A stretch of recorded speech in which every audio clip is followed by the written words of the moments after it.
The mirrored arcs present the path to the end of One Piece. Let's discuss this theory then. Loading.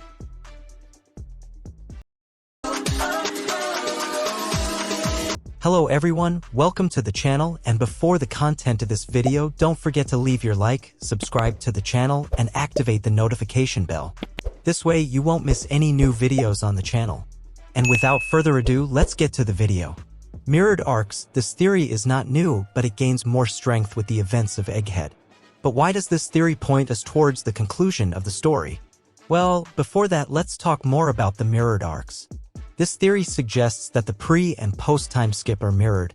That is, Oda creates arcs in the post-time skip mirroring what happened in the pre-time skip.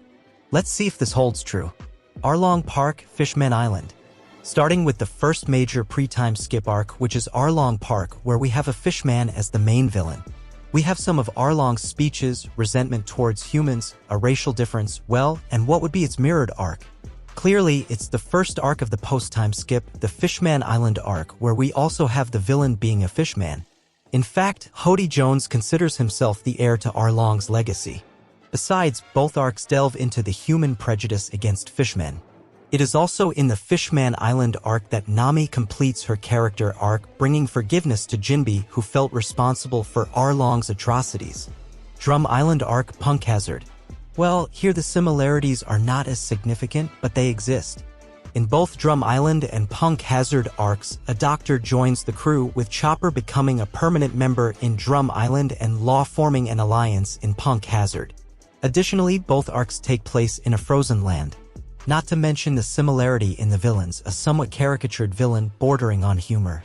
Alabasta vs. Dressrosa. Here we have another good comparison. Alabasta and Dressrosa have many similarities. In both, a Shichibukai attempts a coup, and in one case, it succeeds.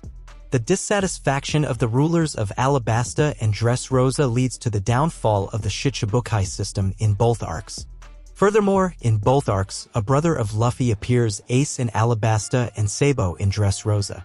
There are more similarities, but I think everyone can understand that Alabasta and Dressrosa are alike. Skypiea and Zoe. Well, here the similarities are more in Oda's writing style and theme. In both cases, the island is in a completely different location, Skypiea in the sky and Zoe on the back of an elephant. In both cases, we encounter a completely different people, the Sky Islanders in Skypiea and the Minks in Zoe. And in both cases, there's a more mystical atmosphere. I don't know if you've noticed Oda's writing similarities in these two islands. Water 7/Enies Lobby and Whole Cake Island. Here, the similarity lies in motivation. The motivation of these two arcs is the same, to rescue a crew member who left, with Robin in Enies Lobby and Sanji in Whole Cake Island. In both cases, the departed Straw Hat had the motivation to save the rest of the crew. Both arcs feature a fight between Luffy and a Straw Hat member, Luffy vs. Usopp in Enies Lobby and Luffy vs. Sanji in Whole Cake Island. I see many similarities in Luffy's battles against Rob Lucci and Katakuri. Thriller Bark and Wano. Well, here I confess that the similarities are not overwhelming, but they exist. Starting with Moria having fought Kaido, with Kaido being responsible for what Mariah has become. Additionally, we have the beginning of the knowledge of Ryuma's legend in Thriller Bark and a deeper understanding in Wano, the land of the swordsman. It's even where Zoro returns Shusui obtained in Thriller Bark. Sabaody and Egghead. We've come to the most significant comparison of these mirrored arcs. I think there's not much to explain here, but Egghead is clearly mirroring Sabaody. We even have explanations of scenes such as Bonnie's presentation, which we now know Kuma was watching from the window. There's a strong theme of slavery, and we now understand better Ginny's part in becoming the wife of a celestial dragon, as we saw how it works in the Sabaody arc. And now the punch that Kuma is about to deliver to Saturn, clearly inspired by Luffy's punch to St. Charlos. Notice that there is a map as if it were a path that Oda has been following using the pre-time skip as a base. That said, if this theory is true, we have a path to the end of the story. I can say that we should have about 4 or 5 more arcs until the end of the series. We should have mirrored arcs for Amazon Lily, Impel Down, Marineford, and Post-War. Elbaf will mirror Amazon Lily.